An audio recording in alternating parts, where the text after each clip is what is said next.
Good afternoon, Auburn Trojan parents. This is Jeff Gardner, principal of Auburn High School, with a short presentation just to kind of bring you up to speed where we are with quarter one and as we go into quarter two. So I'm going to go ahead and go full presentation mode here. So I'm going to turn off my camera so you can focus on the slides. Yeah, I'd like to share that at Auburn High School, we understand that parents are our students' first teachers, and we honor that. And we also understand, the role that we've all been kind of pushed into with this worldwide pandemic. And just want to let you know we really appreciate the hard work that's going on the home front and the adjustments and all the extras that we're all taking on. So big thank you. As of today, we have about 3 weeks left in quarter one. The last week will be finals week. That's the week of November 9th. We have school on the 9th and the 10th.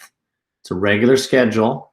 And then on Wednesday, it's actually Veterans Day. So you'll have a little bit of your students will have a respite from school. Hopefully, if they've got some finals to prepare for, they'll do so on that day, at least part of the day. And then we'll finish up the Thursday and the Friday. The finals, we've asked teachers to make sure whatever they do, there's some bearing on the grade so that it has some meaning. We've asked teachers to let their students know what kind of final it's going to be. They should have done so by now. If they haven't, they will. I think most of the teachers I've talked to are choosing not to do a comprehensive final. They're not going to make the kids have to present everything they've learned since September 9th, but are going to do more of a unit or a lesson type assessment. Could be a presentation, could be a group speak that we call Socratic seminars, whatever. And I know some of our AP classes, it might end up being a little bit more rigorous, a little more rigid because they're trying to get kids prepped for a college level assessment later this spring. Here's some things I wanted to really point out. I'm hoping as we move along, now that we know that we're going to be in this mode for another quarter, I'm really impressing upon families to continue to encourage your students. And I know right now it's hard because we're all living in our homes and apartments, whatever our dwellings are, and trying to balance life. And it's just difficult right now. So the more you can encourage and continue to encourage, the more success we're going to see from our students. And our teachers are doing a great job with that as well. We want to continue to understand, and I'm speaking as a parent right now, probably more than a principal, just really listening to our kids. And I don't mean just verbal or auditory listening through our ears, but watching. There's a lot of body language, a lot of, just behaviors in the home. Just keep watch on your kids like you are. And if you feel the school can help out in any way, definitely reach out. So just make sure you keep us up to speed if there's anything we need to know about your student to help support any situation. We like to do that. As you work with your students, continue to be hopeful. I get a lot of emails that are meant to come to me from students. Some are going to teachers that get shared with me, and I have some kids that are really running low on hope right now in terms of how they're doing academically. Just make sure, like I said earlier, keep an eye, keep your ears open, keep speaking life into your kids. It's important. This is a grind. This is no one set their lives up for this type of distance learning. But I'm also proud of the things that I've seen, the successes I've seen out there. There's many. Continue to listen. Our kids have a lot to say, and like I said, sometimes they verbalize it, sometimes they do it with their other behaviors. Sometimes you can see it in their eyes. After all, you are their first teachers. You know better than anybody what they're projecting. So just be supportive. Try to really listen to what they have to say. And I think when you go off of that, really encourage them to be self-advocates for themselves, whether they're a ninth grader, which is a little bit more tough maybe developmentally than it might be for a senior.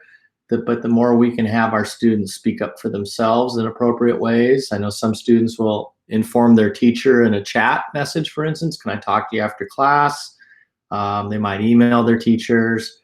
And the more specific information they can provide their teachers, their counselors, their administrators, the quicker we can help them out. So that's important too.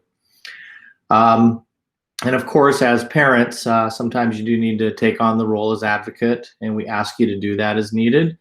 What we ask you to do first is to reach out to the adult at the school you're having a specific concern with. It might be myself, it might be an administrator, it could be a counselor, it could be a teacher. What often happens, or happens sometimes, is we'll get emails from well-intended parents, and it's just way too much information for us to work through. If there's specific things we can help you with, sometimes if you can identify those things, we can really get to work on those pieces. And sometimes it's best just to pick up the phone once we can set up a time through an email or something like that. So just know we want to be able to do that with you. I know our teachers are working really hard to reach out, but we got to do this together. And that's really the reason I'm doing this presentation is to thank you for what you've done so far, and let's continue with. So let's continue to work together for their success. A lot of kids are really doing really well in this visual, or not visual, but virtual learning setting. And some are learning to find their success and finding new resolve and how to get through this. So we'll continue doing that. One of the things I want to make you aware of, at the end of this next week, we're going to have students and teachers take surveys, kind of their perceptions on how our school's doing in terms of taking care of, social emotional needs and safety.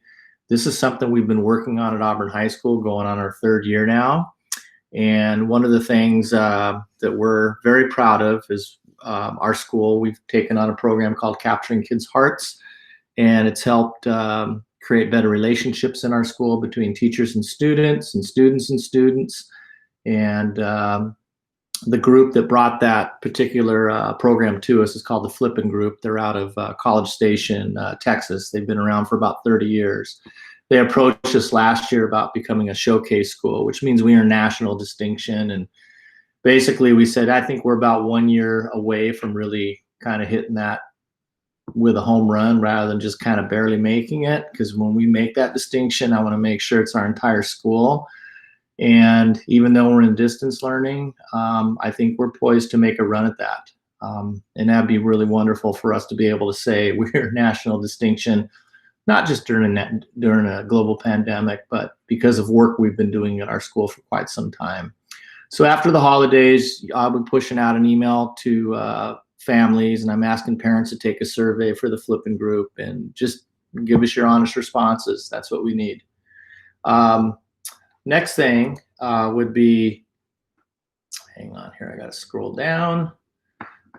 Here's some of the things that I think about each day as I'm working with staff members, students, parents, and even as I work with myself. I have pretty high standards for myself, as probably we all do.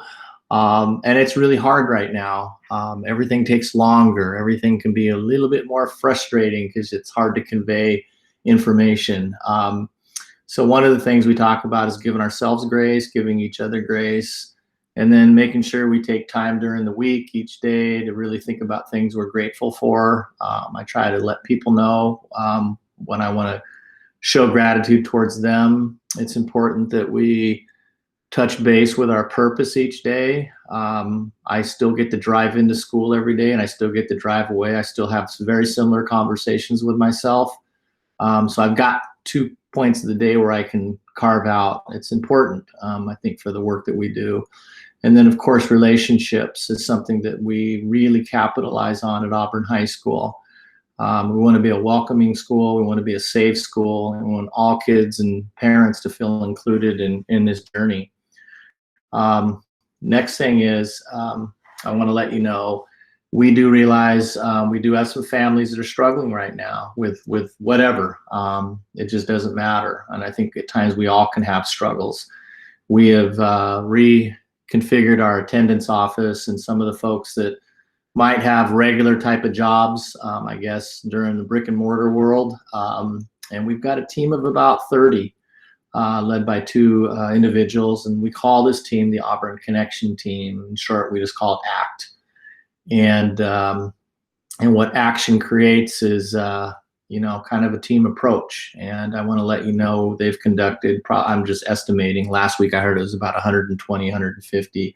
They've done about 200 home visits to drop off things like hotspots and books and whatever. They find out what the needs are in families' homes, and they do the best they can to deliver what we can give them. So these are things your kids are entitled to.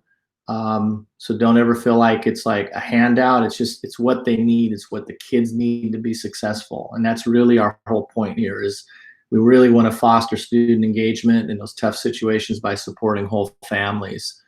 And when we're out of this world, we want to bring some of that back into, what our new normal is going to be. It's going to be a better normal for the things we're learning right now. So I want to let you know the two people you could contact if you're a family at any point where you feel like you could use some extra support so your students can be successful is Mr. Doug Burt. He's our Dean of Student Success, and Mr. Bobby Jennings. He's an assistant principal. He's got a intervention background, and he's new to us, so I want to make sure I introduce him as well. But there's our email addresses. All you have to do is drop them an email and just let them know, and somebody from the ACT team, if not one of these two gentlemen, will reach out to you.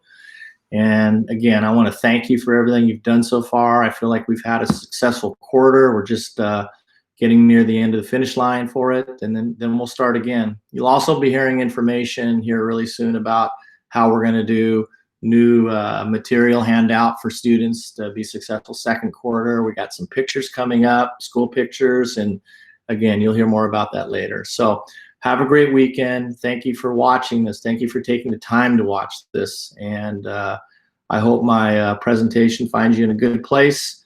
And let's keep going. Let's keep backing these kids, and let's keep working together. Thank you.